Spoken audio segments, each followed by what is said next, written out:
I'm a little bit out of breath because I just ran to take the Rotaract picture on the boardwalk, so excuse me. We'll now be moving on to the Rotary Club St. Vincent, who will be presenting on the World Pediatric Project. Rotary Club of St. Vincent, we invite you to the stage. Oh, I'm sorry.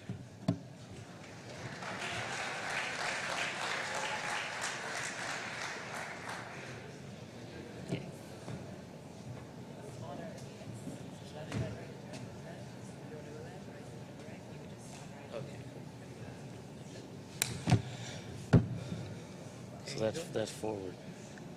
Yes, it is. Yes, it is.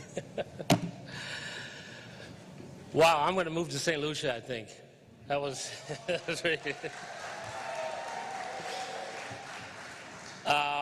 great. I've got all the Rotaract people coming back in. That's great, because now we're going to make some more noise than they are going to do. So before I start, could everybody just please stand up to get the blood flowing a little? Just to stand up and, you know. Because everybody's been sitting down a little too long today, I think. All right, good. You can sit back down now. I'm not going to make you dance. I'm not going to make you sing. Later.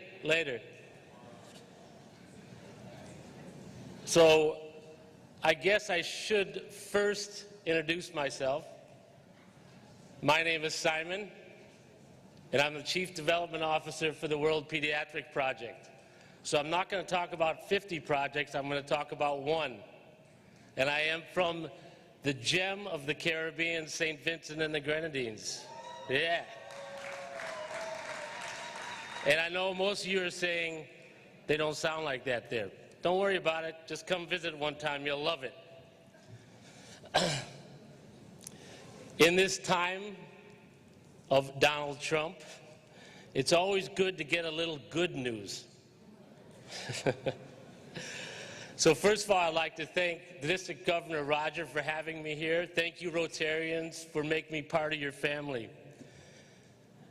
Herbert Hoover said, "Children are our greatest natural resources." Amen to that. So what I'm going to do with you guys today is I'm just going to briefly, 20 minutes I got, talk to you about the World Pediatric Project and how we can work together. And Peter, are you over there by the technical part over there? Yes, you are. Okay. So I'm actually, there's a few little videos here that I'm going to show you as well. If I could do this right, I would bring all 8,000 kids up here on stage to talk to you. But I'm only just going to show you a video of a few of them. So if you could just press play on that, Peter. Right now, in a country not far from our own, a child is gravely ill. Her mother holds the child in her arms to comfort her. But there's little else she can do. Her child is dying. Not from some mysterious infection, not from some rare disorder. Her child is dying from a serious but treatable condition. One that could be managed easily if only the child's community had access to pediatric critical care resources. This child is not alone. There are millions more just like her, because 90% of the world has access to just 10% of the world's medical resources, leaving thousands of children to die every single day for no other reason than where they were born. It's a problem so big, so tragic, so overwhelming that it's impossible to solve. Or is it? What if we could start the story over again? What if, right now, in a country not far from our own, a child is gravely ill? Her mother holds the child in her arms to comfort her. But the mother has hope. She knows her child will not die because her child has access to critical care resources through the World Pediatric Project. The World Pediatric Project empowered medical volunteers to visit her country. Doctors, nurses, people with the skills to heal and the passion to help. Working together, they saved the child's life. She returned to her family. Her world changed forever, for the better. But the story doesn't end there, because World Pediatric Project changed her community too. Developed programs to prevent childhood diseases and birth defects. Established partnerships with the medical community and built long-term capacity for pediatric critical care that now helps save the lives of more children. And those medical volunteers, their world changed too. They couldn't forget what they'd seen, how great the need was. So they shared their stories with their friends and colleagues who donated money to support the World Pediatric Project, sending out even more medical volunteers to even more countries, saving even more children's lives, building even more partnerships, and transforming even more communities, making a world of difference that all began with saving the life of that one precious child. Each and every day, the story begins anew. Somewhere else, not far away, a child is gravely ill. Her mother holds the child in her arms to comfort her. But today, that child doesn't have to die. You can save lives. You can empower medical volunteers. You can build partnerships. You can transform communities. You can join the World Pediatric Project, and you can heal a child and change the world. Okay, no, hold it to the end, hold it to the end. I didn't know there was actually something in front here. Oops, sorry. Yeah, so I actually like showing that video at the very beginning because it does a couple of things. It mentions critical care. It mentions access to critical care. I'm going to keep bringing this up throughout my presentation. The other reason I like to show it is because all these projects kind of focus on the front end of the kids that they're healing and everything, but this project that I've been involved in over the last few years, it really changes the people that actually come to our islands. I mean, all the doctors, all the volunteers, they go back to the States, they go back to England, they go back to where they come from, and it changes them. It completely changes them. Not only is it changing the lives of the kids in these islands, but it's also changing the lives of the communities that help support these islands. So I think that's a great thing. So it's two-sided. So what is the World Pediatric Project? The first thing I have to do is I have to give a shout out to the Governor General of St. Vincent and the Grenadines, Dr. Frederick Ballantyne, because he's actually the one that hired me to do this job. He's also a cardiologist, and he was doing the World Pediatric Project long before St. Vincent had a Rotary Club. But in 2001, Dr. Julian Metz, who's a dentist, went down to Guyana and saw that there was a need for dentistry in Guyana. So we started doing dentistry in Guyana. Our first kid from Julian Metz was from Guyana. So I know there's some Guyanese people here. Big shout out to you guys. Yeah. And then what happened? The story is I call it the power of the pin. That's this little pin I'm wearing right here. Okay, there was Dr. Julian Metz was in a CVS pharmacy in Richmond, Virginia, and a young man came into that pharmacy to buy some nappies for his kid. He was also wearing a pin. They started talking, and then the rest is history. That guy was actually from St. Vincent and the Grenadines, and he had a kid with a spinal problem, which they ended up taking care of.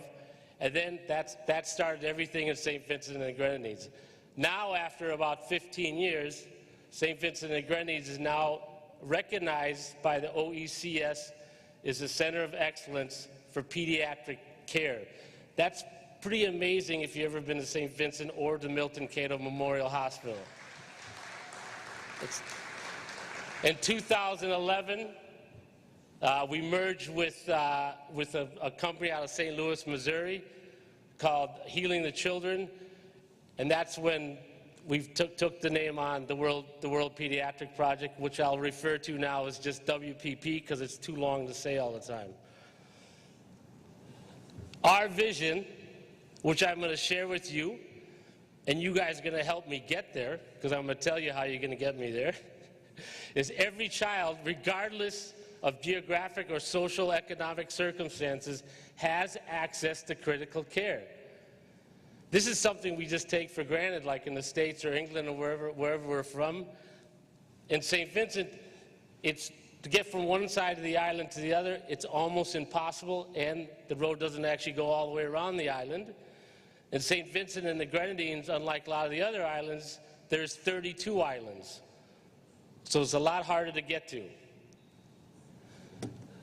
Lives lost needlessly.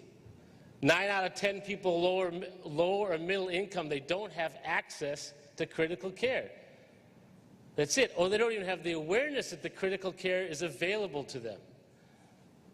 Not having access to critical care, it kills more kids than HIV, AIDS, TB, and malaria combined. I've actually heard a statistic that every 3 minutes a child will die in the Eastern Caribbean because it does not have access to critical care. And it's such an easy thing. So what have we done in the Eastern Caribbean? By the way, that's a great picture. Great kid.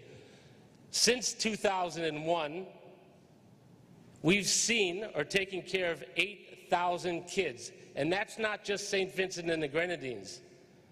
The last clinic I was at in St. Vincent, there was 300 kids. 175 of them were from the EC region, and 25 of them were from Antigua, by the way, over there, Antigua. 2 were from Trinidad, so I got to give a shout out to Trinidad. And we had about 20 from Barbados.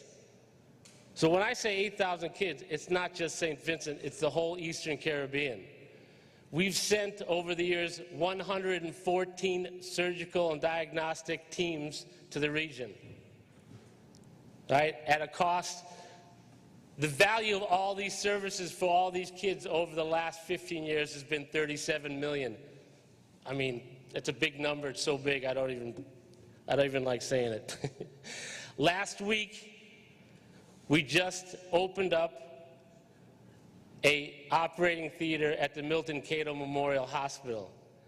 Now, if anybody's been to Milton Cato Memorial Hospital, this will be a shocker to you. It was just dedicated last week. It's specialized pediatric operating equipment, meaning that now we don't have to refer kids from this region to the States or to England or to St. Louis or to Richmond. We can do everything in St. Vincent. That's a big thing.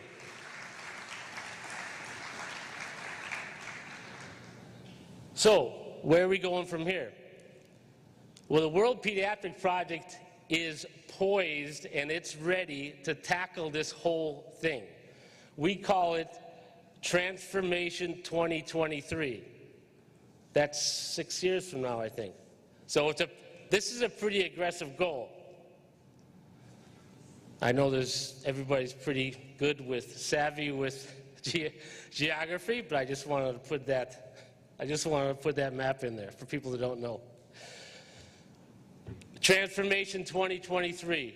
We want to heal more kids sooner. 2023. We want 100% access to critical care for kids.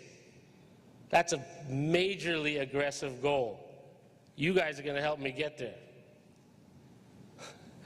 Right now we send 12 groups, I don't like calling them missions, we send 12 groups of doctors down to this region every year, and they all have different subspecialties. Urology, scoliosis, orthopedics, eyes, plastics, we have them all. Those guys are our superstars. They all come from big hospitals in the States, Shriners, they come from Johns Hopkins, they come from some of the biggest hospitals in the US, and they basically love coming down here and volunteering their time. These are some great guys, and I say the island changes them as much as they change the kids. In the next 6 years, I want to double that, and by the 6th year, I'd like to triple that. So next year, I'd like to do 24, and after that, I'd like to do 36 missions to the region every year. 100% access to critical care for kids. So what's a kid? A kid is when you're born until you're 20. Hey, Peter, can you hit that again? My name Arthur. I think I am the only child that I know with this unique name, given to me by my father, because I am a very special child. I am 14 years old, but you will not believe my journey to life to this date.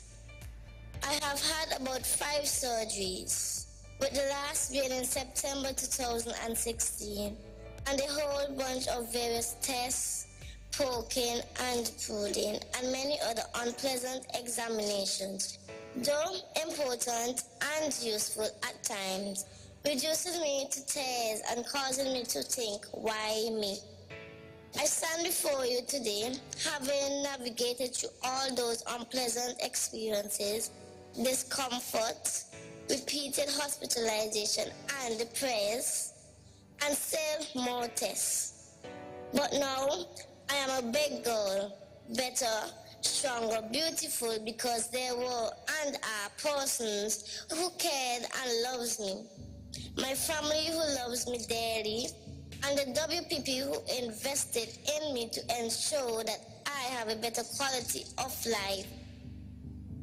WPP, I thank you. Mercy Charitable Trust, I thank you. All my doctors and nurses, I thank you. Mommy, Daddy, and Auntie Roxanne, I thank you and love you. Thank you, Mercy Charitable Trust.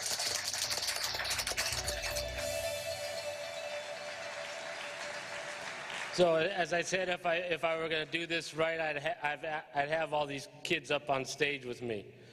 So what's the cost of 2023? What's the cost of Transformation 2023? Well, it's going to cost us about $20 million US to get there. Okay, that $20 million US will turn into about $120 million worth of care, of critical care for kids. So that 20 million will actually turn into 120 million. So what I always say, especially when I started this job, is, hey, join this movement.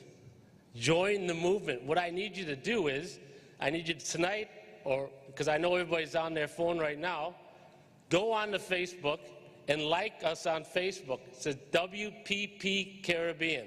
Like us. Join this movement. And this is my favorite one here. This, as the Peter. Thomas family, we understand the anguish that parents go through when you have a sick child who is in need of critical care. Our baby Kristen, she developed a tumor at 3 months, went through several tests, and she remained undiagnosed for a period of time until we met Dr. Data, who referred us to the WPP project. Because of the nature of her tumor, it would have been too risky to have that surgery done here. So she traveled to Virginia, had that biopsy done, and she was finally diagnosed with infantile fibrosarcoma, a very rare form of cancer. By the time she was diagnosed, cancer had already taken over her arm. Unfortunately, she lost that arm. But today, I'm grateful. She lost that arm, but we gained a beautiful child who is full of potential, and she has a very bright future ahead of her. And this was made possible because of the many partners who see it fit to ensure that each child in St. Vincent and in the region receive the critical care that they deserve.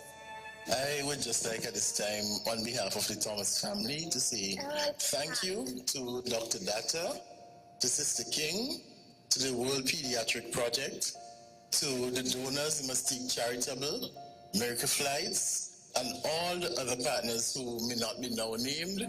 We say thank you very much. To you, it may just be another child, but to us, it's our world. Thank you, everybody.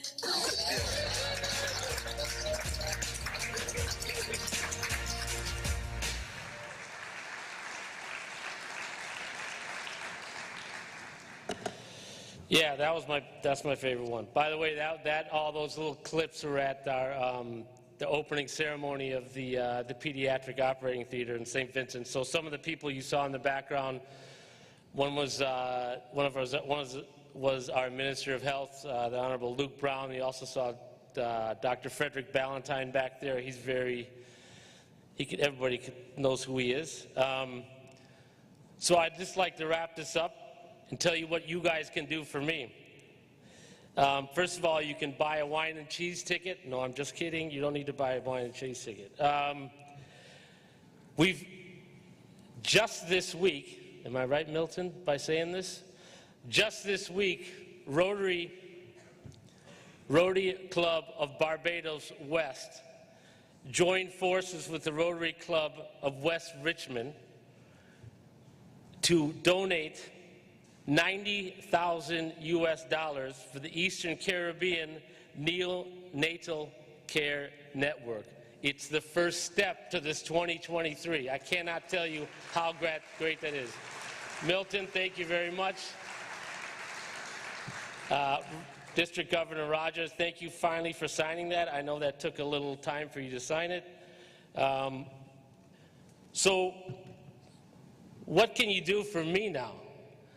I'm actually here till Sunday morning, and before I leave on that flight back to St. Vincent at 9 o'clock, I need invitations to every Rotary Club in this room so I can come talk to you guys and I can connect with people in these islands. I need to put together $20 million in the next 5 years. You guys are going to help me. So please, don't be shy. Come up to me and say, hey, Simon, why don't you come up to Antigua next week? Mandy, I know you keep telling me that. Why don't you come up to Antigua next week and visit the club, talk to the club, and see where we can go from there. So I'm right on my 20 minutes right there. Thank you very much, everybody. I'm sitting right over there.